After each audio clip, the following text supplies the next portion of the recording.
नमस्कार दोस्तों, स्वागत है आप सभी का आपके अपने चैनल नॉलेज ट्वीट्स पर। तो चलिए देखते हैं आज का वीडियो।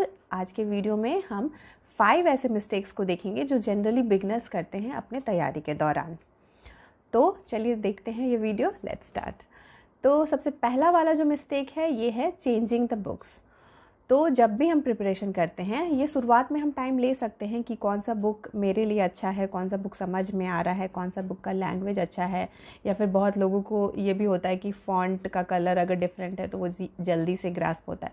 तो ये सब जितना भी टाइम आपको यूज़ करना है, इन्वेस्ट करना है, ये आप अपने प्रिपरेशन के शुरुआत में ही कर लेना होगा।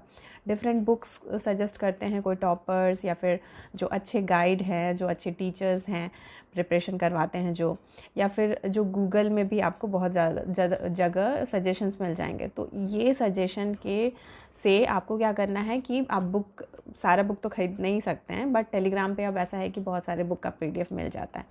तो उसको डाउनलोड करके आप ये चेक कर सकते हैं कौन सा बुक आपके लिए बेटर सूटेड है, और फिर उसको आप कंटिन्यू करते रहेंगे। एक ही बुक को चूज़ कर लेंगे और फिर उसको कंटिन्यू करते रहेंगे। मतलब कि अपना जो बुक का सोर्स है वो एकदम डिफाइंड रखेंगे, चाहे कोई कितना भी बोल दे, बुक का जो सोर्स है उसको नहीं चेंज करेंगे। तो ये चीज़ आपको शुरुआत में ही टाइम डाल के, अपना टाइम इन्वेस्ट करके ये चीज़ों को फिक्स कर लेना है कि हाँ, ये सेट ऑफ बुक्स है जिसको पढ़ेंगे, रिवाइज़ करते रहेंगे जब तक एग्जामिनेशन नहीं क्लियर करते हैं। एक ही बुक पे ज़्यादा टाइम देने की कोशिश करेंगे, ज़्यादा बुक्स पे टाइम देने की कोशिश नहीं करेंगे। ठीक है, जैसे कि लॉ भी है ये, एक बुक को 10 बार पढ़ो, 10 बुक को एक बार नहीं पढ़ो, ऐसा नहीं करना चाहिए। तो सबसे पहला जो मिस्टेक जो करते हैं बिगनर्स, वो ये है कि भटक जाते हैं, डिटर्मिन नहीं होते हैं कि अपना जो सोर्स ऑफ स्टडी है उसको कन्फाइंड रखें। तो changing the book is not allowed, should not be done actually. दूसरा मिस्टेक जो है ये है नॉट मेकिंग नोट्स। तो अब क्या है, क्योंकि सोशल मीडिया एंड ऑल बहुत जगह ये सब चीज़ आपको मिल जाएगा, हैंड रिटन नोट्स मिल जाएंगी, सब अपने अपने तरीके से। बहुत सारा ऐसा चैनल है और बहुत सारे ऐसे फेसबुक पे भी पेजेस आपको मिल जाएंगे जो आपको नोट्स अवेल कराते हैं। कलरफुल होता है ये नोट्स, या फिर हैंड रिटन भी मिल जाएगा आपको। लेकिन ये दूसरे के द्वारा बनाया गया है, थोड़ा सा इजी तो है ज़रूर, बट स्टिल अगर आप उसमें अपना इन्वेस्टमेंट नहीं करते हैं, टाइम का इन्वेस्टमेंट नहीं करते हैं, तो वो आपके लिए उतना बेनिफिशियल नहीं होगा। जो लास्ट के डेज़ होते हैं जिसमें हम रिवीजन करते हैं, तो उस टाइम में आपका अपना लिखा हुआ, अपने तरीके से लिखा हुआ, कहीं कुछ पढ़े, उसमें से कुछ इंपॉर्टेंट एक्सट्रैक्ट कर लिए और फिर अपने लैंग्वेज में, अपने नोटबुक में उसको लिखते हैं, तो वो ईज़िली हमारे दिमाग में घुस जाता है और जल्द से रिवाइज़ कर लेते हैं। तो इसीलिए ज़रूरी है कि नोट्स बनाएं और अपने तरीके से बनाएं, जिस तरीके से आप समझ सकते हैं, या फिर आपको कम टाइम लगेगा रिवीजन में, उस तरीके से आप बना सकते हैं। ये नहीं है कि जो बुक में लिखा हुआ है उसको एकदम छाप देना है, और ये नहीं है कि, या फिर दूसरे किसी सोर्स को भी फॉलो करते हैं तो सेम टू सेम आपके नोट्स में नहीं होना चाहिए। उसको 1/3 में आप रिड्यूस कर लें और अपने नोट्स में लिख लें, ताकि जब भी आप उसको रिवाइज़ करेंगे तो आपका टाइम भी सेव होगा, और क्योंकि आपके लैंग्वेज में आपके तरीके से लिखा होगा तो ये आपको अच्छे से समझ में आएगा। तो दूसरा मिस्टेक ये है कि आपको you are suppose to make your own notes. ठीक है, नोट मेकिंग जिनका आदत नहीं है उनके लिए थोड़ा सा डिफ़िकल्ट है। फिर नेक्स्ट इम्पॉर्टेंट है मिस्टेक, वो है कि they don't revise things, they just keep on studying. तो बहुत लोगों का आदत है कि बहुत सारे बुक ले आएंगे और पढ़ते रहेंगे और रिवाइज़ नहीं करेंगे। तो और रिवाइज़ कब करेंगे, जब एग्जामिनेशन सर पे हो जाएगा तब। तो ऐसा नहीं करना चाहिए। जो भी बुक्स है आप उसको पढ़ते हैं, जैसे कि सुबह पढ़ते हैं तो रात तक उसको रिवाइज़ कर लिए, मतलब जो दिन भर में पढ़े उसको रात में रिवाइज़ कर लिए। फिर संडे से लेके Monday, Tuesday, Wednesday, Thursday, Friday, ऐसा जो भी पढ़ते हैं उसको एक दिन फिक्स कर लीजिए कि वीकली रिवीजन शेड्यूल होना चाहिए। तो जो वीक भर में पढ़े हैं, आपके हैंड रिटन नोट्स में है, वो तो जल्दी से रिवाइज़ भी हो जाएगा। और ऐसे ही करते रहेंगे थ्रू आउट द प्रेपरेशन, तो आपको वो चीज़ें याद रहेंगी, और जब भी आप MCQ प्रैक्टिस करेंगे तो ज़्यादा से ज़्यादा नंबर ऑफ़ जो क्वेश्चन होगा एक्यूरेट होगा। तो कहीं ना कहीं ये बहुत इंपॉर्टेंट स्टेप है कि इम्पॉर्टेंट क्या है, ये तो बहुत वाइटल है, you can not skip this step. Revision is a must, करना ही करना है, और जितना ज़्यादा रिवीजन होगा उतना ज़्यादा एक्यूरेसी मेंटेन होगा आपके MCQ में।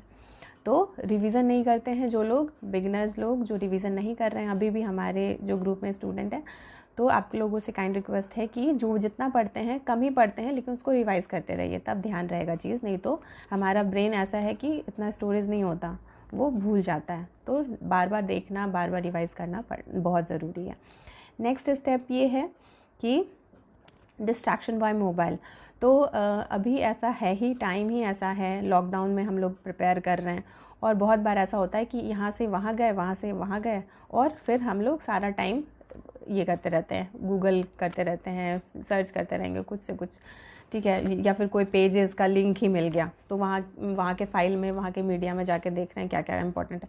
तो थ्रू आउट हमारा जो टाइम है सर्च में ज़्यादा चला जाता है, डाउनलोडिंग में ज़्यादा चला जाता है, ना कि इन्वेस्टमेंट होता है पढ़ने में। तो ये चीज़ से मतलब ये जो डिस्ट्रैक्शन होता है मोबाइल से, उसको अवॉइड करना चाहिए। जब भी आप पढ़ रहे हैं तो अपने मोबाइल को फ्लाइट मोड में डाल दीजिए या स्विच ऑफ कर दीजिए, अगर कोई काम ऐसा ज़रूरी काम नहीं है तो। और मोबाइल को दूर रखिए, जब भी आप पढ़ने बैठते हैं तो मोबाइल को दूर रखिए। जो भी आपको, जैसे पढ़ रहे हैं और कुछ कन्फ्यूज़न आ गया तो आप एक जगह नोट करके रख सकते हैं कि जब भी मोबाइल पे जाएं तो उसको, जो भी कन्फ्यूज़न वाला पॉइंट है, आप अपना वहाँ पे चेक कर सकते हैं, पूछ सकते हैं किसी से। और उसके बाद इस तरीके से आप जो अपना डिस्ट्रैक्शन होता है मोबाइल से वो हटाइए, क्योंकि ये बहुत ही ज़्यादा लीथल हो जाता है। गए कुछ करने लगे कुछ, और फिर वो साइकिल बन जाता है, ठीक है। गए फेसबुक पे कोई पेज देखने के लिए, पढ़ाई वाला पेज, और उस पेज से फिर दूसरे पेज, फिर फेसबुक से इंस्टा गए, इंस्टा से यूट्यूब आए, फिर व्हाट्सएप आए, तो यही चक्कर लगा रह जाता है और फिर पढ़ाई में सारा टाइम निकल जाता है, पढ़ाई नहीं कर पाते। तो डिस्ट्रैक्शन नहीं होना चाहिए, मोबाइल दूर रहना चाहिए जब हम पढ़ाई करते हैं। लास्ट जो मिस्टेक है ये है not enrolling in test series. Test series में इनरोलमेंट बहुत ज़रूरी है। अगर अवेलेबल है तो टेस्ट सीरीज़ में इनरोलमेंट करना चाहिए, या अगर नहीं अवेलेबल है तो भी बहुत सारे ऐसे वेबसाइट हैं जहाँ पे फ्री क्विज़ेज़ आपको मिल जाएंगे।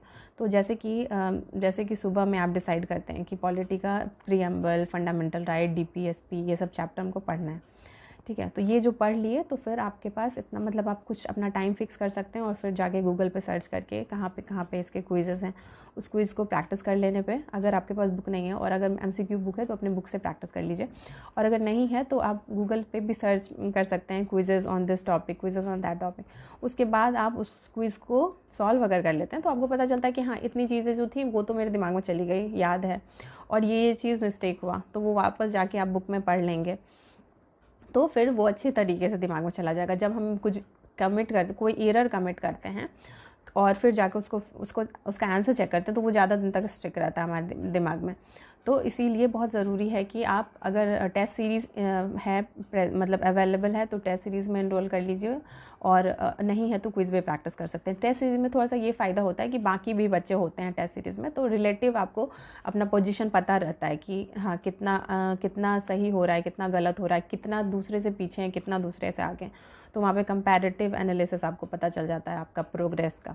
तो इसीलिए ये बहुत ज़रूरी है, जब पढ़ते हैं तो उसका मेज़रमेंट भी होना चाहिए कि कितना आया, कितना नहीं आया, कहाँ गलती हो रही है, कहाँ सुधार की ज़रूरत है, ये सब कुछ पता चल जाता है। तो ये टेस्ट सीरीज़ से होगा। खुद अकेले आइसोलेट होकर बैठ के कहीं पढ़ रहे हैं तो इससे ज़्यादा बेनिफिट नहीं होगा, और आपको आइसोलेशन में पता नहीं चलेगा कि आपका जो प्रोग्रेस है वो कितना बढ़ रहा है और कितना कम हो रहा है। तो ये सब मिस्टेक जो हैं इसको नहीं करना है और अवॉइड करना है, ठीक है। तो आज के लिए बस इतना ही। अगर वीडियो आपको यूज़फुल लगा तो काइंडली इसको शेयर कर दीजिए। वीडियो को यहीं पे समाप्त करते हैं। Thanks for watching.